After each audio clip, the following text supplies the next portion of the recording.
creatives, community, kind folks out there, hello. Welcome to RPG with DBJ. Thank you for joining me. Today, we are continuing our theme of family ties and legacy in our tabletop RPG settings. Today is World Building Wednesday. I got a couple of hints that I think you guys would love, and we do have a comment from some people who write in comments through YouTube. Joseph Keenan, J Key, he's pretty cool. Seems to watch the videos and pause them and make little comments every couple of minutes, which was actually kind of a cool way to do it. But I love it nonetheless, and of course trying to participate in these live streams without actually being able to get part of it. Ricker, good morning. Hello there. Well, thank you for giving me the good morning. I know that it is afternoon where you're at. Oh wow, you had breakfast 30 minutes ago. Hey, there is no specific time to have breakfast. I love breakfast for dinner. Oh man, waffles beat pancakes any day of the week. Okay, so let's start that fight again. So let's get into it. Today we're talking about, what is today? Today is World Building Wednesday. So each day we have a different, through the week we have a theme. Each day we have a particular topic. Day off. I love days off. I wish I got more than one a week. Normally it's Monster Monday, Tips and Tricks Tuesday, World Building Wednesday, Third Pillar Thursday. My favorite has to do with the exploration pillar of gaming, and then Future Friday, which we're going to get into some things there. I know Deadman's going to really love that, and yeah, get back into science fiction. And I've got a ton of notes from other people who have said things. Yeah, Zeb is like, oh yeah. DBJ, I just want to talk about waffles and pancakes. Click, click. Or like the ladies popping the fingernails off and pulling the long earrings off. Anyway, okay, World Building Wednesday. Family ties and sorry, family ties and legacy. Got myself distracted there. Where are we going with this? What are we doing? So okay.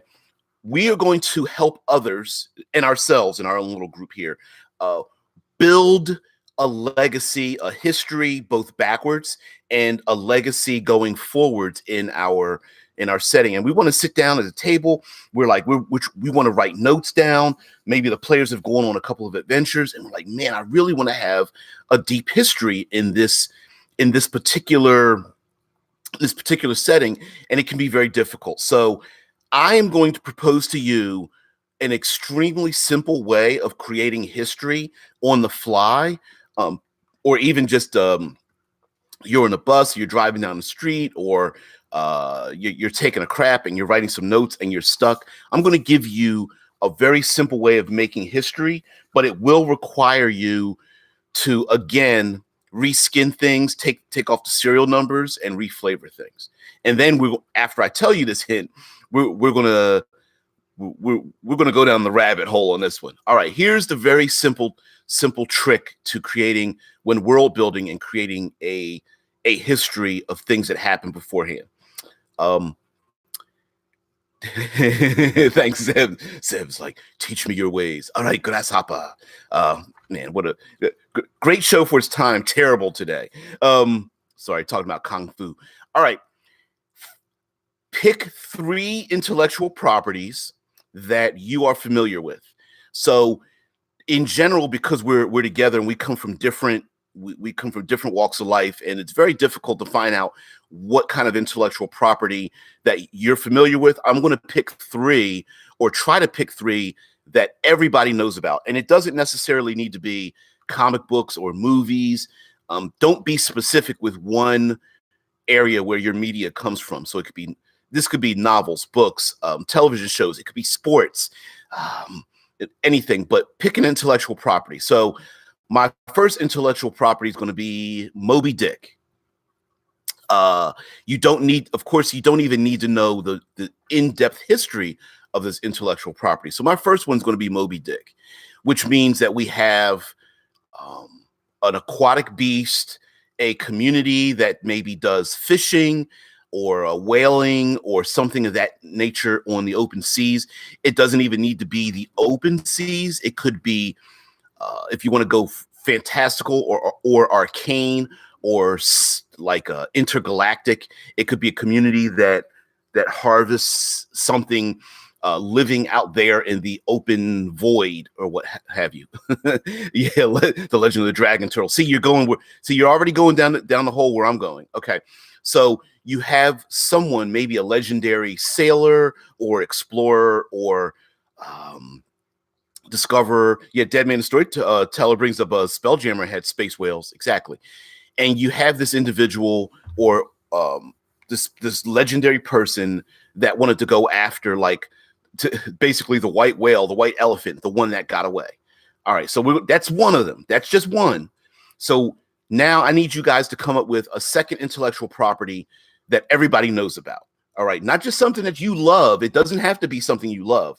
It has to be something that's like that. Even if you don't know the deep details of it, you can just pick out the core essential values of it. And it could be a book, television show. It could be, all right, I've got a second one, the Olympics. So our second intellectual property is going to be the Olympics. And it doesn't need to be, maybe intellectual property is the wrong way of describing it, but okay. And our third one's going to be Superman. All right, Dead Man says happy. Yeah, Dead Man. We're going to go to Future Fridays. I think we both miss it.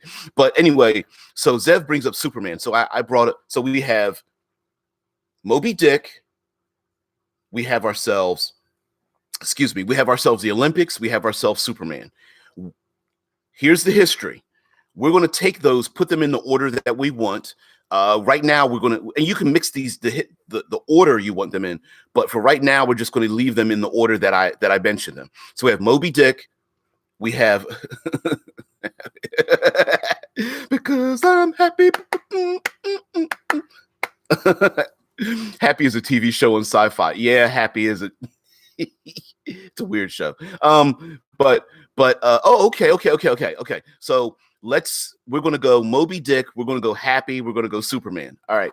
So if you're unfamiliar, Happy is a television show about a hard-bitten detective, right, on the edge, ready to exact revenge, and his daughter's been kidnapped.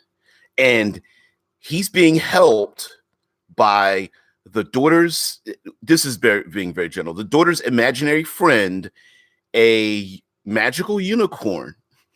All right.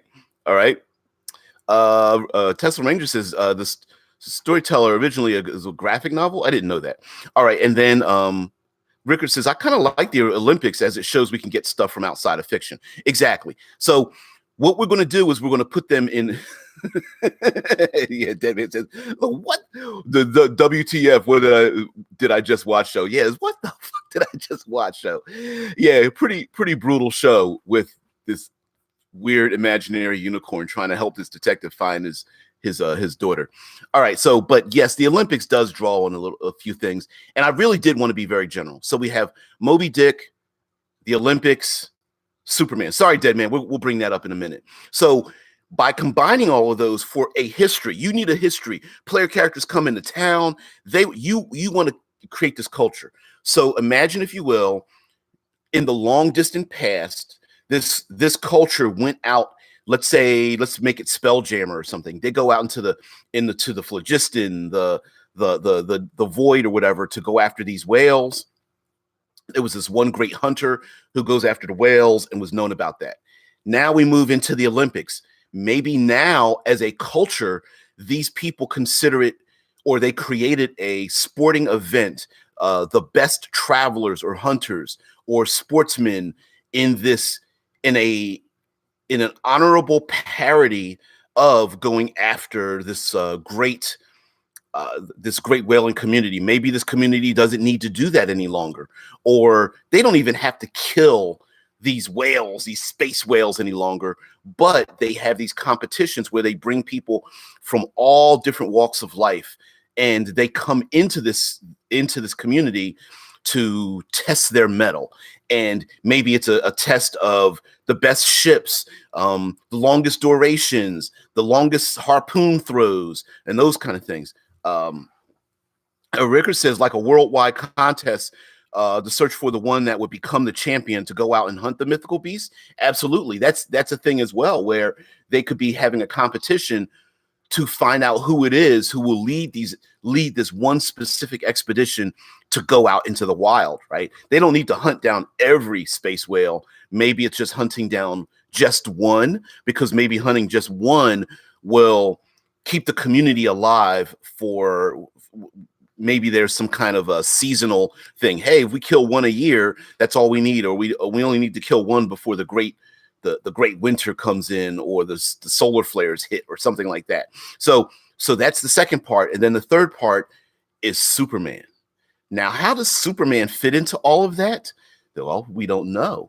Maybe all of this time, maybe the space whale at this point has led the community to finding a small child that maybe gets adopted into the community. Maybe a small child is born in the community and no one knows where the child came from, and is raised and becomes this legendary figure. It could be that the killing of the space whale uncovered that it swallowed the small child, and the small child maybe adopted some of the like the space whale's capabilities. So now this child can like fly through space unaided or something, like it almost absorbed or was part and parcel of it. Rickard says, turn it around. The mythical beast was ravaging, and many people tried and failed to stop it. Then the champion came and slayed the beast. Now the contest is held to honor the legendary champion of old. Makes perfect example. It doesn't have to be a space whale. It could be something far more that in our mindset, it could be something far more horrific, whether it's like a space shark or something created where it's got like tentacles and breathes out poison gases and leaves behind, ravages of communities all around. Maybe it comes and swallows, communities that live in asteroid fields or something that circles the rings of the planet or whatnot or something. Yeah. You know what I mean? And mind you, and this still can be very quite 5th edition Dungeons and Dragons if you just let your brain expand, where instead of starships, they're just sailing vessels sailing out into the void. Zevran says, DBJ, I know Kal-El being found and adopted on his own is the Superman story, but I just hear Moses and the Prince of Egypt soundtrack. Deliver us. Well, okay. Superman was created by Joel's sister. Anyway, the two gentlemen that created Superman and brought to us what we think of as the modern day comic book characters were Jewish gentlemen. I have no doubt that the biblical reference was what Superman was created from. So really, it's a big giant circle. So who's to say that the child wasn't left by another community? The child was sent away because this mythological, I'm going to call it a space shark or something, was going to come and devastate this village, and so they sent out their one small child, Jerry Siegel and Joe Shuster. That's it. I was mixing up their first and last names. Thank you, Tesla Ranger. You should have been on that, dead man. I'm picking with you, but yeah, Jerry Siegel and Joel Shuster created Superman, and I could imagine that story.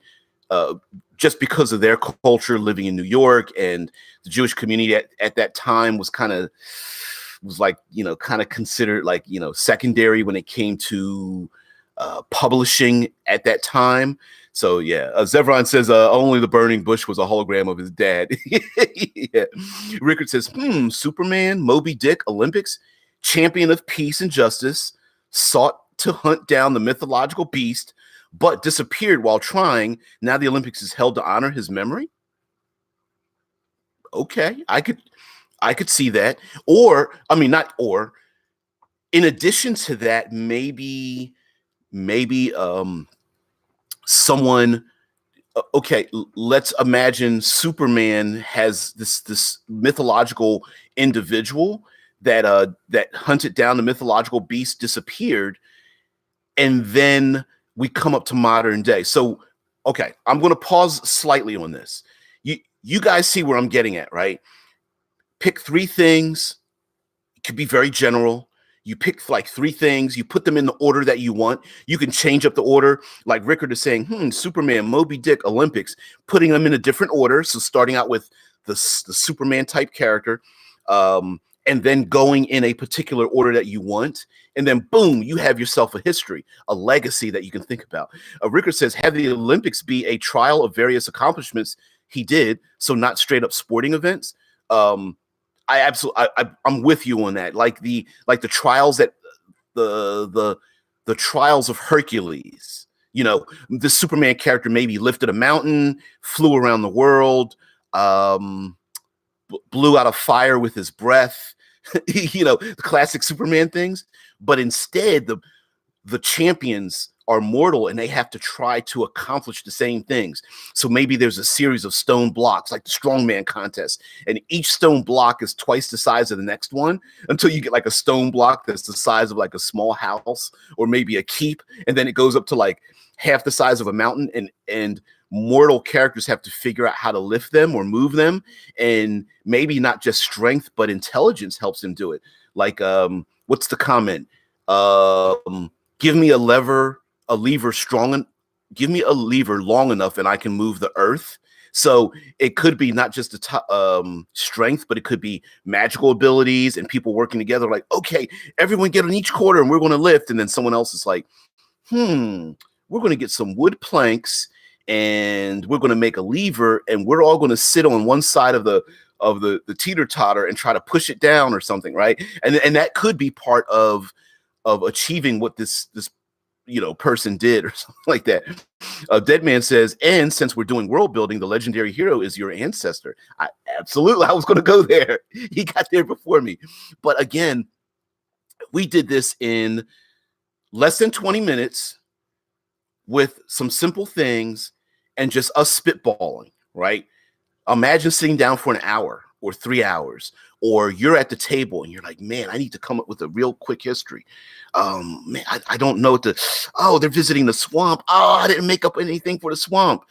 You could incorporate that into your world. So World Building Wednesday, yeah, this is absolutely, I think, it's like the lazy, I know there's a book out there called The Lazy DM, and then I believe it's Return of the Lazy DM, the second book, or Revenge of the Lazy DM.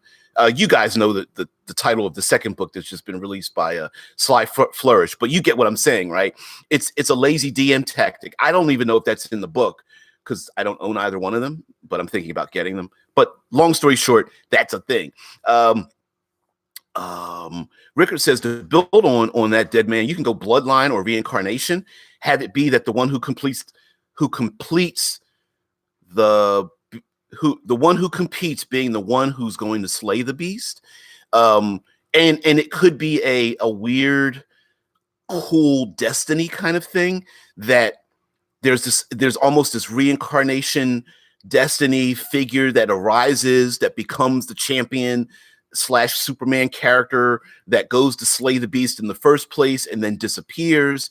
And then when that person disappears, another one will rise in its place and stuff. So it could be, it doesn't necessarily need to be a bloodline, but it could be a story that's told and seems to come back over and over again. Kind of like the idea of Game of Thrones and the red comet that comes by, and the heralding of the red comet once again begins this story. It reboots the story yet once again. Zevran says, I remember in Far Cry 5, the main villain loved his family and used them as his generals. They controlled his drug trade and religious teachings for the cult. People forget villains can have family or relationships. If you're playing, absolutely. I think sometimes I consider it this is very wrong way to put it, but I kind of consider it the yin yang of character development for your good guys and bad guys. That every villain, the dark side of that yin yang symbol, every villain has a good side to them, and every hero has like a bad thing, whether it's a vice or something they've done in their life or a personality quirk or something like that. And having villains have families or do things for the betterment of the community, I think is a strange thing. Or a villain that refuses to harm children and the elderly, or the villain that is using their influence to help the sick and injured from a plague or something like that, perfectly fits into that. And who's to say that this villain who's devastating the landscape doesn't want to kill this mythological beast? Going back to what we were talking about with like Moby Dick and the Olympics and such, it could be the villain could be the Cobra Kai of the world, where they're brutal and they're trying to create warriors and stuff to defeat this beast, but they're trying to do a good thing in the wrong way. But you can't deny that the warriors that come out of this brutal training are actually helping to defend these other communities. So that could be a thing as well. Rickard says, so the contest is the test to find the Superman of the current age, as only Superman can master the trials. And again, the player characters, right? It's maybe no one knows the capabilities of this Superman, but when the PCs show up, you just go, well, whoever, because they're the PCs, the characters represent every aspect of this Superman figure. So a character who's a cleric, and another character that's a rogue, and the other character who's like a barbarian, and the other character that's like a warlock multi-class, if you combine them all together, maybe they represent every aspect of this mythological figure. And they just, this hodgepodge group of heroes gets together, and they happen to represent every part of that. You could make this mythological figure very vague, as myth tends to be vague, as destiny and omens and portents tend to be very vague. So you could do that as well. Zevron says, if you're playing an elf and you take a long rest while sleeping, you remember fighting the beast, and when you wake, it feels like a strange, vivid dream. High pitched voice, Cobra, dead man, by our powers combined. Yeah, but I like that, Zev. Like you're building into the story.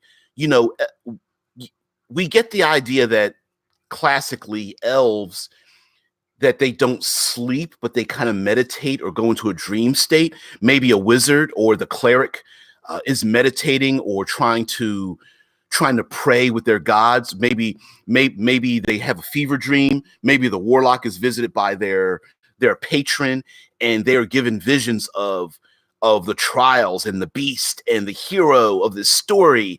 And why not info dump for the players, right? Why not?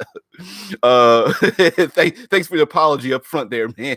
So Rickard says, sorry, this is going to be a long one. All right, here we go. He says, part 1, as this is relevant, I'm going to run a campaign where the players will set up the history. I do this by having a pre-campaign where the players help create the world in moments. Part 2, then I take what they come up with and are invested in, and have the apocalyptic event that ended the age when it happened to the world. After which I fast forward a few thousand years. All right. And then part 3, I will then extrapolate from their world building and have places, organizations, and myths change in various ways as time has passed. Yes, you and again, using this idea of this, picking up some IP. If someone's into Pokemon, someone's into Far Cry 5, someone's into the Cold Fire trilogy from C.S. Friedman's, like me. Someone's into the cheeseburgers Happy Meal from McDonald's, right? Someone's into some of these things. I'm being stupid with that one, but like, if they're into that, you can incorporate those things into the world. If I'm not mistaken, the role, it's well, not quite a role playing game, but the game Microscope very much does this in terms of world building, where it's kind of a GM-less game where you play out the scenes, you role play out the scenes of a history of a world that everyone comes together to make the setting. So Rickard is quite correct in terms of, like, basically you can cut and paste this entire thing. Like, if you want to make a world and you want your players invested in it and you don't want them to burn it down and be murder hobos in your world and just burn down taverns, do what Rickard is suggesting, right? Basically get them together, get your session 0, find out from everybody, like, what are you interested in? What's like one of your favorite things that that has nothing to do with role playing? Like, what's your favorite thing? And like, well, you know what? I liked Earthworm Jim when I played that back in the 90s with my old Sega Genesis. Like, Earthworm Jim, all right, okay. You know, like, you could pick some strange things, or, you know what, I really love like the classic mythology of the ancient Roman and Greek mythology and stuff. And you're like, well, that kind of doesn't fit into this sci-fi world, but yeah, okay, I'll add that in there. And if you fast forward 1,000 years or thousands of years, all of it fits, right?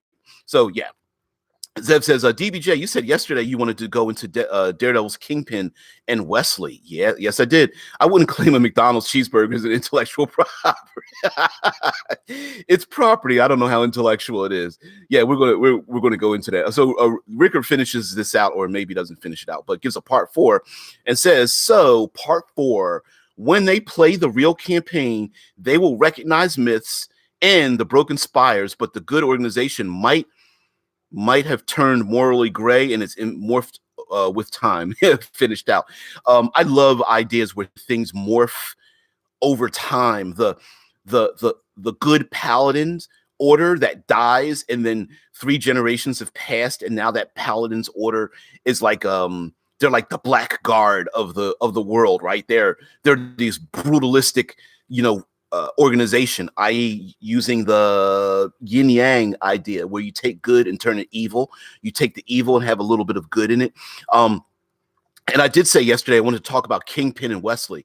The Kingpin character in terms of fleshing out history and legacy and stories and such, it could be that you could have a despot, a dictator, and the player characters, or even the history of a particular realm, could flow from this Wesley type character, where Kingpin had a right-hand man, and this right-hand man helped him, get dressed, say the right things, eat the right things, basically, teaching him or guiding him on how to dress and behave in a high-class fashion. Almost like, I would say, almost the equivalent of Batman and Alfred, almost like his valet, but not just his valet. He was like he helped him run his criminal empire. That could very much be extrapolated into anything, where you take the ruler is evil, but this individual who's next to them isn't necessarily good, but guides them, maybe mitigates some of their angrier tensions and such. And so, using the history of this world, it could be that you have this evil individual who normally is out of control, and their right-hand man is like, listen, here's this history. There was this great champion.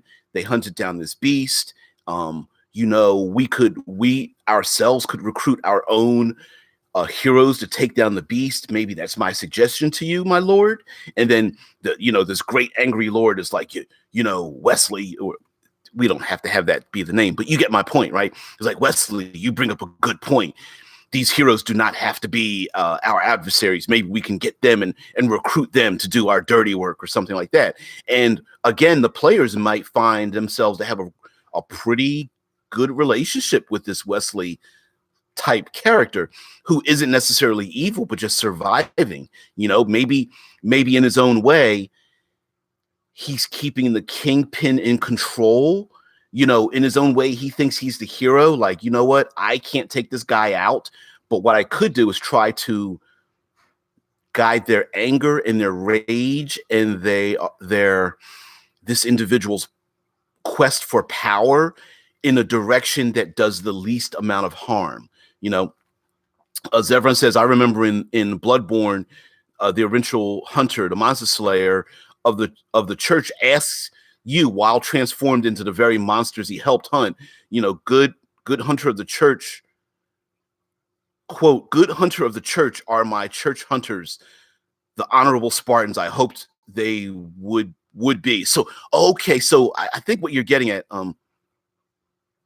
let me finish reading it first. Okay. And you answer yes, letting him pass in peace, or you say no and loses his mind, becoming a monster. So so you're saying that the ancient hunter becomes the very beast, transformed into the very monsters, and the ones to come after them, the legacy of the hunters that come after them, are to hunt down the beast. And the beast is almost like hoping that they become the very hunters to hunt down the beast that they're supposed to. And if they do become the beast maybe speaks to them, or maybe they find out that the beast, they're able to communicate with the beast, whereas the common individual, the villagers, the common man is just like, oh, it's just a beast ravaging the countryside. But instead, the beast is actually quite intelligent. And it could be the beast like the classic werewolf, maybe, or Dr. Jekyll, Mr. Hyde. Like, they do have an intelligence, but maybe they're not able to control it. And the heroes then come about. Maybe they are there to release the beast from its pain. And the heroes find this out. And so instead of the heroes exacting revenge, maybe they're releasing it from its pain. And they're like, wow, this was our old mentor, or this was a person that existed thousands of years ago. Are one of us going to become this thing? You know, I mean, that's a possibility as well, you know? So yeah, absolutely. Using that and of course, using blood, like having a blood relative, being part of the world is one thing, but today, we're more or less trying to tie our player characters into the world. And I think, like Rickard said, having the players help build the world, having them help build the history of the world, and having them recognize, like, wow, I didn't know you were going to add this, you know, I love Pokemon. I didn't know you were going to add Pokemon into your world. That's so cool. Where maybe there is a world where the people are able to, like, find these stones, and if they can do, you know, get the right phrases or perform the right actions or whatever, they can open the stones, and these mythological creatures are able to sorry, messing with my eyes here because they're starting to run. They are able to help the community out. So the blue dragon that lives in the blasted lands and barren landscape of this world and tribes and stuff, the heroes might think, oh, there's a blue dragon, we need to kill it. And the people are like, no, that blue dragon works for us. It's part of us. You know what I mean? Maybe the blue dragon's grateful for being released from its, you know, being trapped inside of something, kind of like the classic idea of rubbing the genie's lamp. And so, hey, someone's like, oh man, wait a minute, that sounds like the Pokemon thing. Yeah, that's cool. Yeah, thanks for adding that into the world. And again, your players feel invested in it. And then, of course, maybe your PCs, they're, by virtue of the players feeling invested, the characters now feel invested in it. So instead of the players are just like, whatever, I just want to burn this world down, I don't care what you created. Maybe now they're like, oh, I want to be part of this. Maybe I can find a Pokemon or something, you know. And then, of course, you go down the path of, as a GM, you're like, I hadn't really thought about that, but I think we could figure something out. Yeah, sure. Oh, why not? Dez, what's going on there, man? As everyone says, the thing is, the hunters are also assassins for the church, being able to crush any descendant. For 1,000 years, I have laid dormant. Who has disturbed my? Oh, it's the villagers. Hey, what do you want? I like that. Des says, it seems like stories with bloodlines or generation curses make a great story. I think they do, because you can. It's almost. This is weird to say, but it's a really strange way to railroad a story without actually railroading your players. So the example I give one classic. Sorry, Dead Man says like, Charizard, I choose you. Yeah, exactly. Opens up. But in along with the sandbox slash railroading thing, you guys remember the story of the king is goes to the oracle, read my future. The oracle says, I have good news and bad news about your future. The warlord says, oh, tell me what it is. He says, the good news is you're going to reign for, you know, a full generation. You're going to be a great warlord. You're going to dominate the land. You're going to control everything. So the warlord's like, that sounds great. What's the bad news? Well, the bad news is one of your descendants will come and usurp you. It will that your one of your descendants will come and kill you. You will dethrone you, and I think even this added into it, although you don't have to do it, and will also marry his own mother, right? That's one version of it. But actually, basically, one of your descendants, one of your children, will come and dethrone you. So, of course, the warlord is like, well, I love the good stuff, but I don't want the bad stuff to happen. So he goes around and becomes a great warlord and then starts murdering and having all of his children's heads bashed against a rock, right? So, of course, someone hides one of his children, sails him down a river. That child grows and is born. And then that child then grows and realizes that there's this warlord in this distant land and needs to, create a rebel alliance of sorts, and free the people that are being, dominated by this warlord. And of course, the warlord's killing children, his own, and needs to be stopped, right? That is a story, a legacy. And if you incorporate the players, if one of the players or even many of the other characters are descendants of the warlord, that kind of railroads the story along those lines. Again, with bloodlines and legacies and destinies and things like that, you can actually kind of railroad a story without laying down the tracks, because the players will want to railroad themselves down that path, especially if there's players that are invested in the story. That player that loves Pokemon and you incorporate it in the world will absolutely positively want to railroad themselves. They will want to dive into that world where they have these people who carry around these gemstones or whatever and open them up, and these great beasts come out and fight for them and stuff. And they're like, cool, I want to be part of that. They won't want to burn it down and get rid of it and ignore it. You know what I mean? Rickard says it's the same reason that prophecies are great. As long as the players are on board, you have a glimpse of the end game. And hell yeah, especially if they themselves make the prophecy or they are instrumental in creating it. Like you said, Rickard, before, get them together, help them make the background for your world. Fast forward 1,000 years, a couple generations, whatever. Then when the players are involved in that world, they're like, oh, maybe my player is the Superman of the story. Sounds like Moby Dick in the Olympics. Maybe is my character the Superman? Yeah, my character is the Superman of the story. And you as a GM are like, okay, sounds good to me. You know what I mean? So Zevron says there's also a fairly recent thing with mixing the mistakes of past generations. It's nice knowing there is a closure and past institutions that caused pain can be solved by someone like you. It is heavily tied to. Oh, I thought it was connected together. Yeah, solving the problems of the past or finding out that you are part of something that caused great pain and you're able to solve that situation is also a great thing. It very much runs along the lines of why people today are, and I don't want to go down too much of a dark or realistic path, but it's the idea of why people today who are Catholic are still Catholic, right?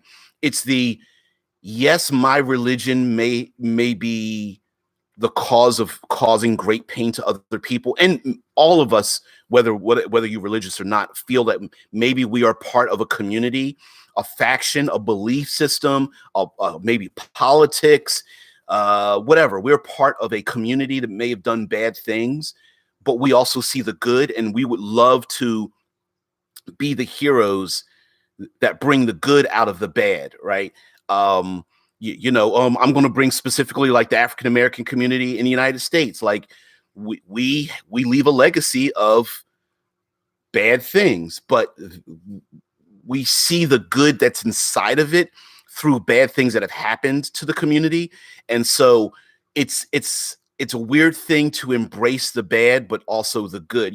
It would be like the classic Italian mob. There are many, there are Italian people who are just like, listen, I understand that there were bad things, but we don't embrace the good. And you could go down the line of just about everything in the past where people feel like, listen, yeah, the United States was built on some pretty bad things, but there's also the idea of embracing the good and trying to bring goodness out of some bad things that have happened. Rickard says, as a player, you want to solve the prophecy, so it also tickles the puzzle part of the adventure. I think that too. Sometimes when an unsolved puzzle is in front of me, sometimes it does tickle that part of my brain, like, oh, I got to find that last piece. I got to find out what's going to happen.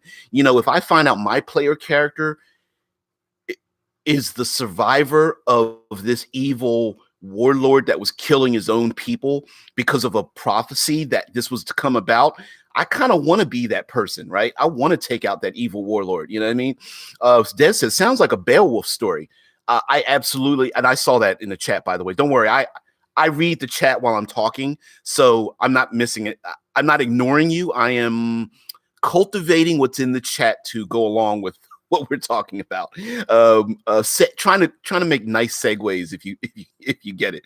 But anyway, Des says sounds like a Beowulf story, and I absolutely agree. Remember, I love the animated version of Beowulf. If you haven't seen it, find it. It's probably on Netflix or Amazon Prime somewhere or whatever. But the Beowulf story was one of his children, after being seduced or falling into being tempted into seduction, being tempted by power, one of his children grew and became a dragon, and he ended up having to kill the dragon. And that story continued when I think one of his right-hand men in the story, I'm being very vague here because I don't remember all the details. At the very end of that movie, Angelina Jolie is like floating in the water, tempting his right-hand man to again create that whole series all over again. Going into the Superman story, remember the Kryptonians, through their own hubris, their own arrogance, created the destruction of their world. Who's to say that our Superman / Moby Dick / Olympic idea that the people themselves aren't arrogant, and if the heroes don't continue in the story, that they will destroy themselves, that this Olympic trial might be to find the one hero who can save us all, because through our own arrogance, we've created this monstrous creature who is going around destroying all the villages. Maybe it's their own fault. Again, making this cyclical story, this 1, 2, 3 story. So I'm going to tie that together. So Zevron says, it is heavily tied to real life issues caused by past generations, though. Don't feel like going beyond that cause, it causes problems. It ties together. At least you have a legacy. My ancestors, Native Americans, would love to at least have that, too real, my bad. Yeah. I listen, I know I'm squirreling on this. It frustrates the shit out of me when they were in North Dakota, I believe, the Native American tribes, the indigenous peoples were being pushed off their land to make these, to run the oil pipelines. And they were being attacked by freezing water and dogs and all this kind of stuff. The media wasn't covering it at all. And I'm just sitting back like, you do realize these are American citizens, right? The oil industry has enough money to, I don't know, build a pipeline completely around a community. Like, what? You know what I mean? And it's like, it's cyclical again, right? It's not learning from the past. And so for you, Zeb, I'm thinking sometimes that cycle of repeating the bad things never learns to all of a sudden become a good thing. You know what I mean?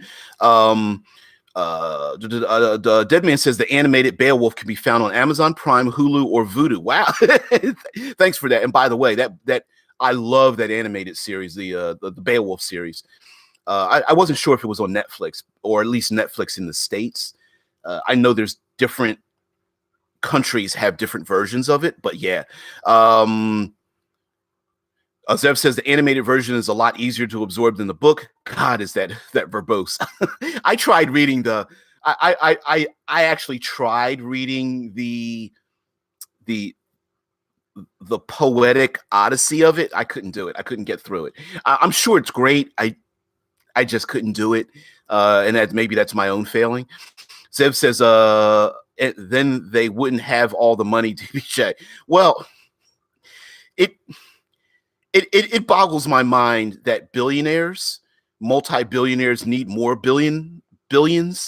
You know what I mean? Like if I had $30 billion, I don't think I would miss it if I only had $15 billion. You know what I mean? Yeah, Zeb says they'd only have most of the money. Yeah, I hear you, dude. I I have a strong sense of justice. I'm going to give you a side note. My job wanted me to, through a course of events, my job as a postman wanted to restrict me from speaking to children who were doing a process of being pen pals, right? Kids were writing letters to kids across the world, and the letters were being sent back to a school, and I delivered mail to the school. And they wanted me to come in and speak to the kids and talk about writing letters because, kids today don't write actual physical letters. And so I brought this up to my bosses. I was like, hey, man, this would make the postal system really cool if a representative of them goes and speaks to the people. And I said, if I don't go, at least somebody should go speak to the kids. And their response to me wasn't, hey, that sounds like a great idea. Let's try to do our best. They're like, well, you really can't speak for the post office because we need somebody from the media department and you can't represent them. And my opinion was like, so what? Like, do the right thing first, and then other things fall into place. It's kind of like my feeling of how people treat veterans. It's like there should be no reason why veterans have to struggle financially. It's treat them good, and then solve the problem after it. Everybody else just pays for it. Like I don't get that. Side note, sorry, I squirreled myself because I feel strongly about some of these things. Rickard says, they relocated the pipes away from some people, which is why it ended up so close to the native land. Oh my God, what corporate stooges our politicians are. Yeah. And again, since this is about tabletop role playing, who's to say we can't?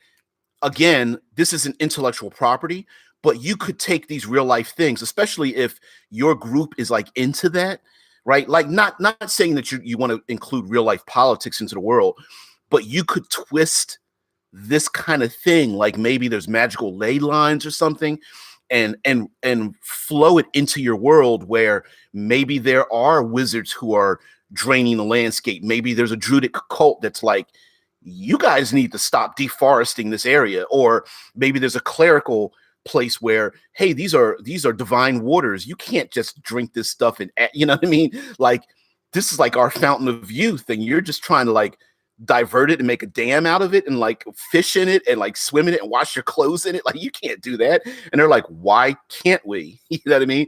So you could take that and twist it. Rickard says, going by some real world examples and extrapolating, evil lord was defeated by the rebellion, who in turn now become the evil lord. I absolutely agree with that. Power corrupts. Absolute power corrupts absolutely. It's the hey, we were the heroes, and then the people were just like, we need food, we need shelter, we need protection, and the rebel heroes are like, oh my goodness, all right, fine, we'll get you food. And then it's like, and then of course they disseminate food, and the people are rioting over the food, and the heroes are like, okay, listen, you guys need to stop. And then maybe they lay down the law. Over time they become evil. The new heroes arise. Imagine players actually playing out the heroes who arise again, who actually become the villains of the next story. I think that would be great for I would dive into that to be a player character, knowing my lawful good paladin will become the evil warlord, and then the next generation will rise up when my character gets 20th level to assert my power. I would love that. Scott Post says extreme wealth is a mental illness. Let's be honest. How many extremely wealthy people are in touch with reality? Well, money does allow you to live in a method in which most of us could never dream of.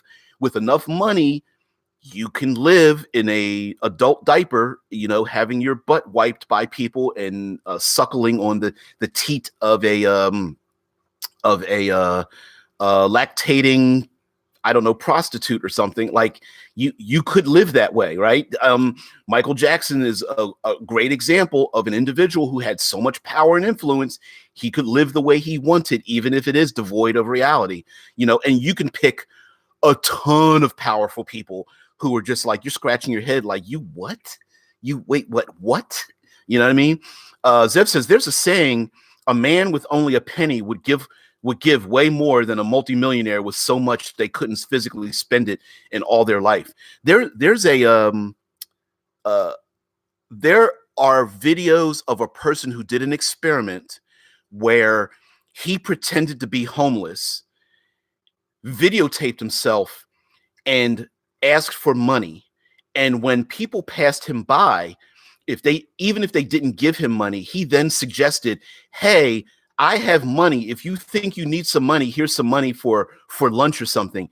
And how mad people got. It was crazy how mad people got that this guy who's pretending to be homeless offered to give his money away to other people. And more often than not, quite a few homeless people will share what they're given to give to other people, and it's quite amazing. It's if you think about it.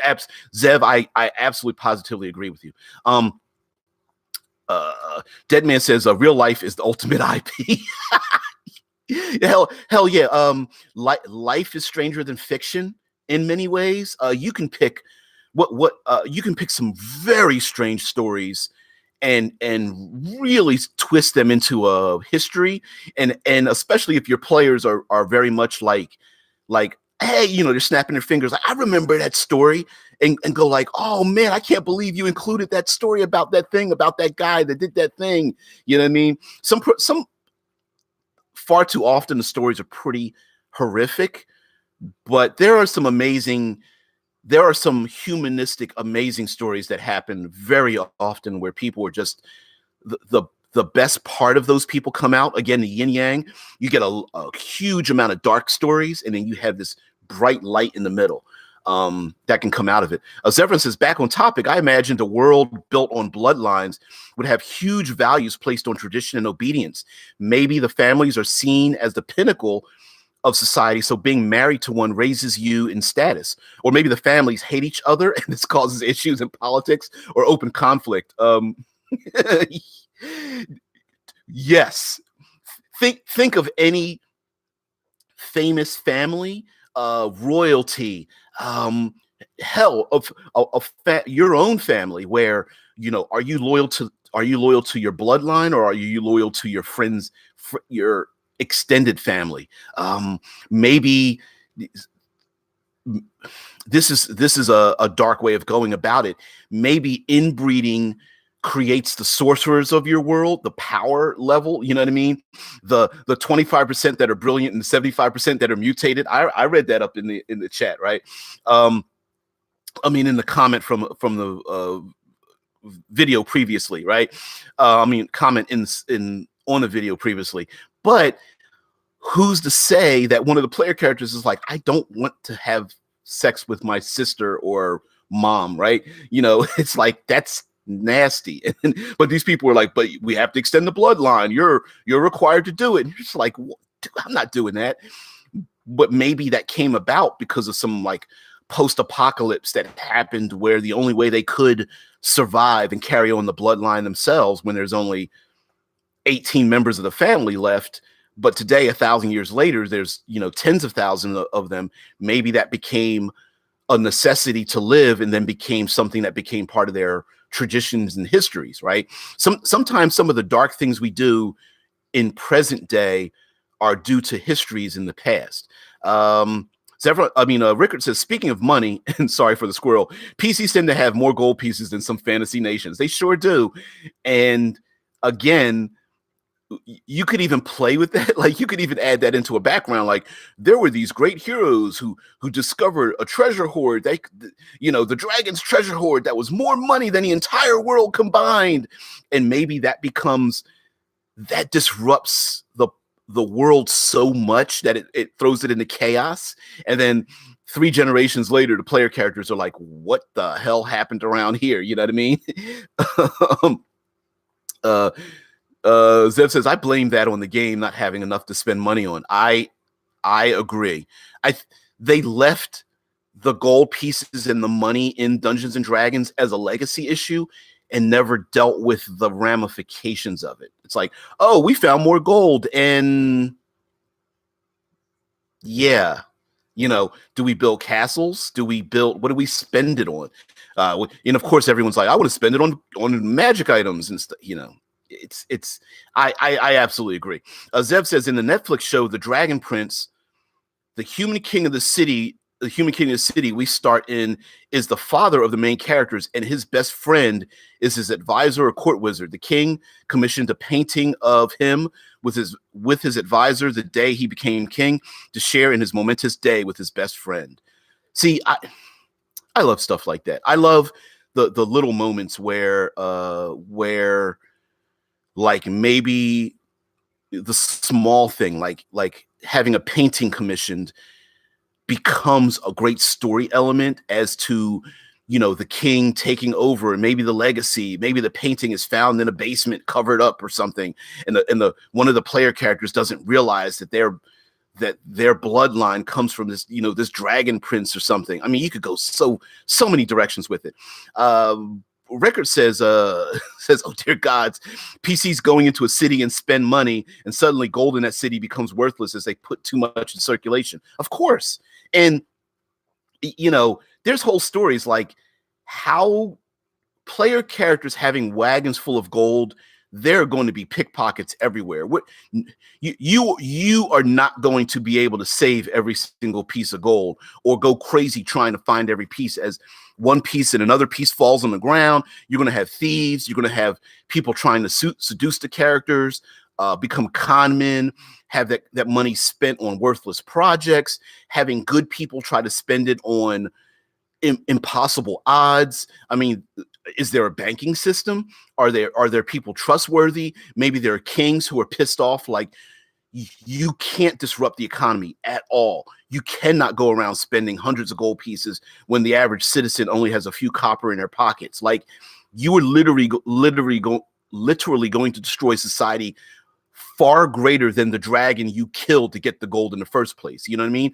There's some pretty practical reasons not to dump millions of gold pieces into thousands of gold pieces, even into a small society without completely making the gold piece worthless. Dead Man says, if your peasants make 60 gold pieces a month, they'd be rich in a couple days. Time to retire. Yeah, then who does the work, right? A loaf of bread that costs 1 gold piece now costs, 12. That cost 1 copper now costs a 1 gold piece loaf of bread now costs 12 gold pieces, which means that only the people in that small town can afford it, and then everybody else cannot afford it. And the person making the bread has now established themselves as the 12 gold piece bread bakery, and no one can afford it. And eventually they will run out of customers. You know what I mean? It would be crazy. Like, yeah, dumping that much gold is just crazy. Yeah. Rickard says skilled workers are paid 2 gold pieces per day. So maybe not peasants, but still. Yeah. I mean, we're being very vague here, like being very generalized, but yes. Yeah. So everyone says, imagine in reality, Rickard says, according to the DMG, of course, right? Zev says, imagine in reality, a player spending a platinum piece for some nebulous item. The poor shopkeeper won't have any idea how to give change back. Yeah. Dead Man says, not in 2E, skilled labor earned a couple silver per week max.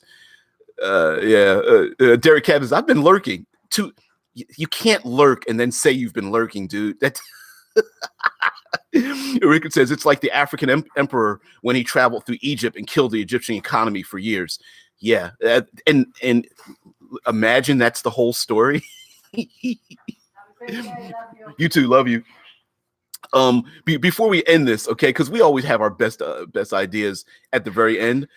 Imagine the countryside is being ravaged by some kind of evil force, literally breaking into people's homes and stealing their wealth.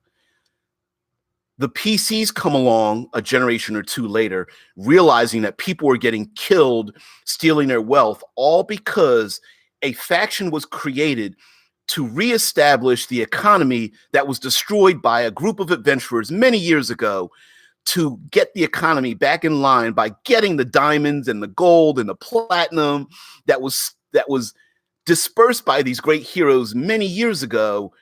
And the present day heroes are like, we need to stop them from ravaging the countryside by breaking into people's homes. I bet they have a treasure hoard of gold and all they're doing is hoarding it themselves. Right? That could be a big giant cycle where it's like, yeah, they're trying to get all the gold back, so at least people have something to fight for. Yeah, dead man giving out diamonds like they were water. There's before we go out of here, there's a book called Snow Crash. It's like a cyberpunk near future world, and in it they talk about the dollar has been so destabilized that people are spending like $1,000 bills, and there's a thing in it where the main character, it's a funny name, the main character's name is Hero Protagonist. That's his name, Hero, Hiro Protagonist. Anyway, there's a warning label in the book where it says it's warning people to stop throwing the $1,000 bills down the toilet because they're using it as toilet paper. It's so worthless. It's crazy. But anyway, it's a funny book. It's a great sarcastic book, cyberpunk book. Hero Protagonist is a pizza delivery guy driving around in essentially a Lamborghini for Enzo's Pizzeria, 30 minutes or else pizzeria. Anyway, Rickard says market is used to 2 to 3 gold in circulation. Now it is 3 to 4 gold, 3 to 4K gold. You know what? Here in the States, there is a new business economy of collecting gold. And the diamond industry is one where De Beers Diamond is collecting diamonds to ensure that diamonds are rare enough that the value of diamonds does not become worthless, right? They are literally digging diamonds out the ground for the whole purpose of putting them into vaults for no other reason than to artificially create the economy that diamonds are rare. DB just says, Zevron says, someone told me the Ravnica setting is cyberpunk dystopia setting in a hybrid 1920s noir medieval fantasy. Yes, it is. I didn't think about it that way, but yes, Ravnica very much is a cyberpunk dystopia setting in a hybrid 1920s noir medieval fantasy. I love the way that's put. I agree with you. Rickard says, so that's the purpose of dragons. Yeah, dragons are keeping the economy going. It says dragons hoard gold to make sure that the world economy doesn't become destabilized. The more you know.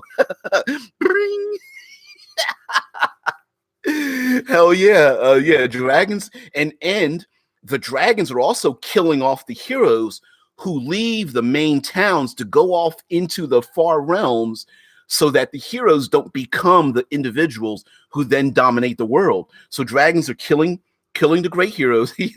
Make dragons great again. Oh shit!